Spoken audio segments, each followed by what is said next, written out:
Welcome to channel maths concept academy. मेरा नाम Ravi.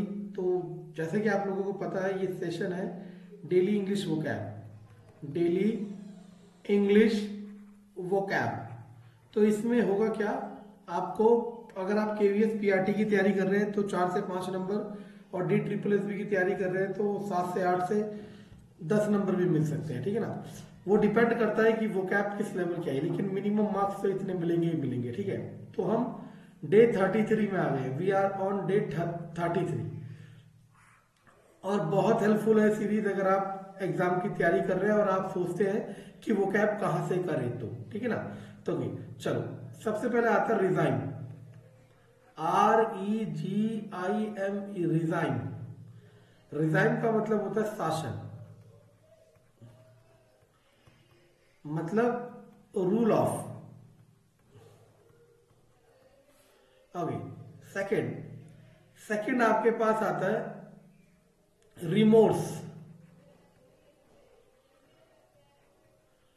Remorse का मतलब होता है अफसोस, मतलब रेग्रेट।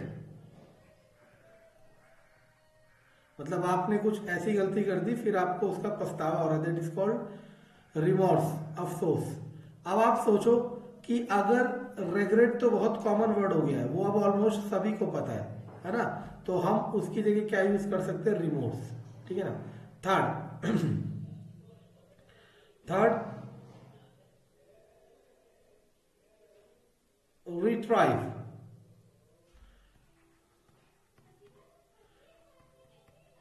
रिट्राइव का मतलब होता है, तो बहुत आसान है, किसी को वापस लाना या वापस पाना। जैसे मान लो आपके मोबाइल में सारा डाटा उड़ गया और आप कह रहे हो कि मुझे ये डाटा रिट्राइव करना है, मतलब मुझे जो डाटा डिलीट हो गया उसे वापस पाना है, फिर से प्राप्त करना, फिर से प्राप्त करना।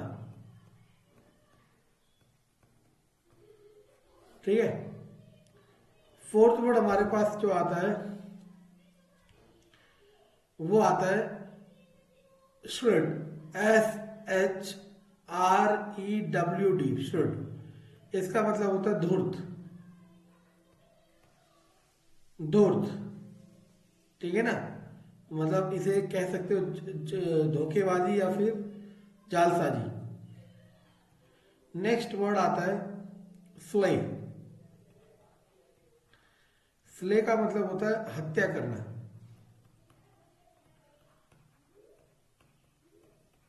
इसे इंग्लिश में कह सकते हो मर्डर। अच्छा, एक वर्ड है इसी से मुझे याद आया, असैसिनेशन। मैं सही से लिख देता हूं, ASSASSINATION।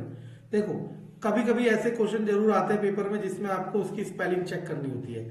मैं थंब रूल बता देता हूं, ज्यादातर स्पेलिंग चेक वाले क्वेश्चन वही आएंगे जिसमें अल्फाबेट्स की रिपीटेंसी होगी और एक से ज्यादा बार होगी, क्योंकि हमारा कॉमन बिहेवियर माइंड का यही सोचता है कि इधर या इधर एक ही जगह आएगा। लेकिन ज्यादातर शब्द ऐसे ही पूछे जाते हैं जिसमें अल्फाबेट्स की रिपीटेंसी एक से ज्यादा बार हो, ताकि आपके गलती करने के चांसेस बहुत हाई हो। असैसिनेशन मतलब होता है murder of a political person. किसी राजनेता का हत्या होगा तो उसे कहेंगे असैसिनेशन। देखो, हत्या तो हत्या ही है, लेकिन उसे उसे भी फर्दर क्लासिफाई कर रखा है। समझ रहे मैं क्या कह रहा हूं। चलो अगला, नेक्स्ट इज स्ट्रिंगेंट, कठोर। ये नेचर वाइज है कि जिसका स्वभाव कठोर हो। ठीक है ना, जिसका स्वभाव कठोर हो। ठीक है, ओके।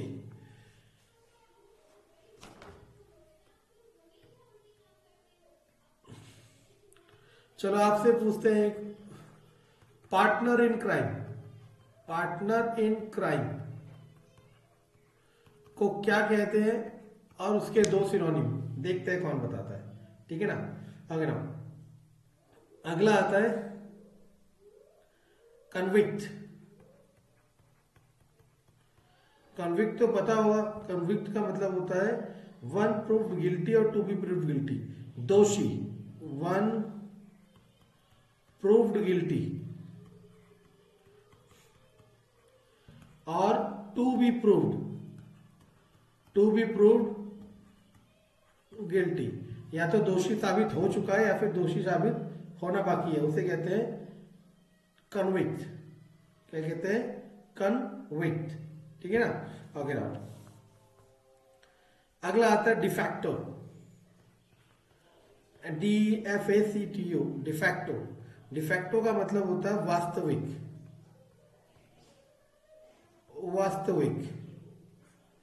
वास्तविक। इसका मतलब है एग्जिस्टिंग इन फैक्ट। ठीक है ना? ओके।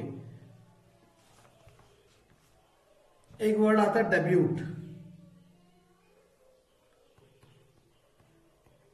कभी आपने सुना हो कि ये हीरो की डेब्यू थी, है ना? तो एक्चुअल में इसका मतलब होता है पहला अवसर।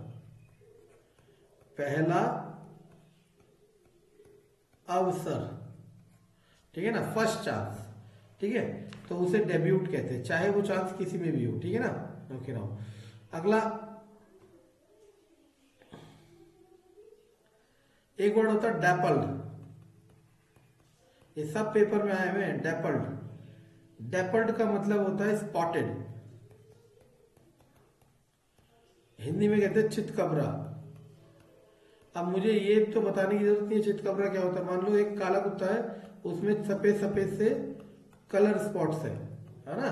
सफेद काले का एक डॉग आता भी है। ठीक है ना? तो उसे हम कह सकते हैं चितकबरा। ठीक है ना? ओके, चलो अगला वर्ड आपके पास जो आता है वो होता है एम्बार्क। एम्बार्क का मतलब होता है टू बिगिन। तो पता है ना, शुरू करना। एम्बार्क मतलब टू बिगिन, शुरू करना। एम्बार्क मतलब बिगिन टू, शुरू करना। ठीक है?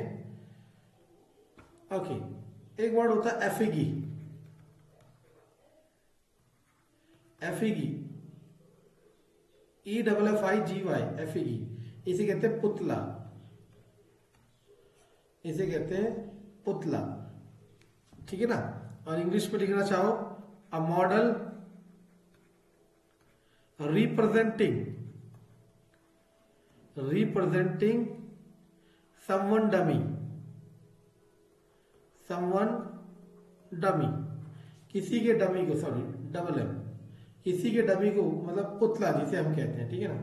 तो उसे क्या कहते हैं? एफिगी। ठीक है ना? तो बहुत सारी चीजें आपको जो अच्छी मिलेगी सीखने के लिए, उसे अपनी लाइफ में हमेशा के लिए इस्तेमाल कर लो। ठीक है ना? क्योंकि यही लर्निंग स्टेज है। यहाँ जो आज सीखोगे, यहाँ मतलब ये वाली क्लास में नहीं, इस अपनी लाइफ में जो सीखोगे वो आपके साथ पूरी जिंदगी रहेगा। ठीक है ना? चलो, एक होता है eradicate. One is eradicate.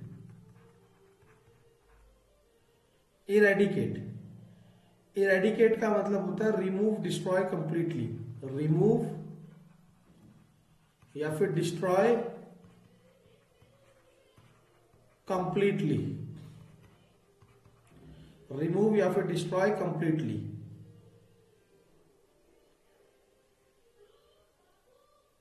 Okay, एक होता है फॉली।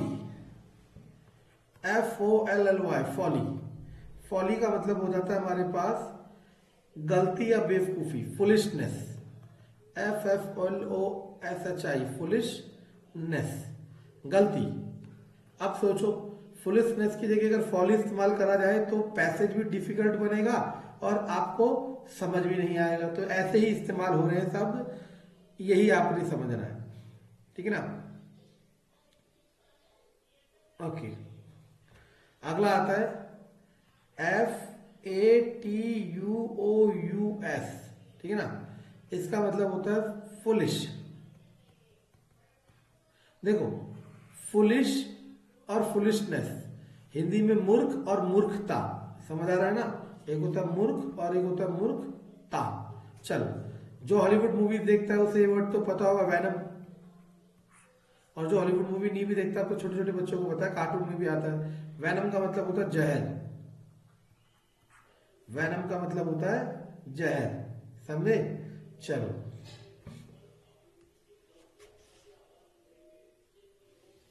अब हम आते हैं अपनी अगली सीरीज पे जिसका नाम है INP। ठीक है ना? हम डेली 5 आइडियम एंड फ्रेजेस भी कर रहे हैं और ये सारे एग्जाम ओरिएंटेड है। ठीक है ना? तो बाकी आपके ऊपर है कैसे देखना चाहते हो। INP, ठीक है ना? पहला आपके पास आता है that is called eagle eye. Eagle eyed, ये तो आपको पता, चील या बाज की नजर बहुत तेज होती है, तो इसे कहते हैं तेज नजर वाला। तेज नजर वाला। अब यहाँ पे तेज नजर वाला ये नहीं है कि उसकी आंखों की रोशनी बहुत तेज है, ये भी हो सकता है और ये भी हो सकता है कि वो ऑब्जेक्ट को मतलब चीजों को बहुत ज्यादा बारीकी से देख रहा है। ठीक है ना? उसे ईगल आई भी कहते हैं। ठीक है? ओके ना? अगला आता है डार्क हॉर्स। ये बहुत आसान है, जैसे इसके लिए याद कर सकते हो कि आप एक ना एक दिन अपनी फैमिली के डार्क हॉर्स बनोगे। ठीक है ना? अब कमेंट में ये मत लिखना कि हम इंसान हैं, याद करने के लिए तो हम कुछ भी बनने के लिए तैयार है। ठीक है ना? तो डार्क हॉर्स का मतलब होता है एक ऐसे इंसान की जीत जो उम्मीद नहीं थी, मतलब उसकी उम्मीद नहीं थी कि वो जीतेगा लेकिन वही जीत गया। One who wins unexpectedly. One who wins unexpectedly. Unexpectedly, sorry. Third one is that is called cut both ways. अच्छा, कट बोथ वेज, अब इसको कह सकते हो कि मीडिएटर जिसे कहते हैं एक्चुअल में, जो सलाह कराता है दोनों के बीच में, दोनों ही पक्षों में तर्क करना। चलो, इसके लिए मेरे हिसाब से एक वर्ड आता है मीडिएटर। 2 वर्ड आपको और बताने।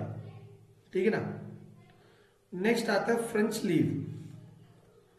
जिस दिन आप गवर्नमेंट जॉब पालोगे तो ये लीव वर्ड तो आपको हमेशा याद हो जाएगा। क्यों? क्योंकि लीव तो बहुत बेनिफिट्स होती है। ठीक है ना? फ्रेंच लीव का मतलब होता है बिना बताए गायब हो जाना। जैसे एक लीव होती है कि गवर्नमेंट जॉब में क्या होता है मैं बताता हूँ। जैसे मान लो आपको 8 CL मिली है साल की, ठीक है ना, कॉमन लीव।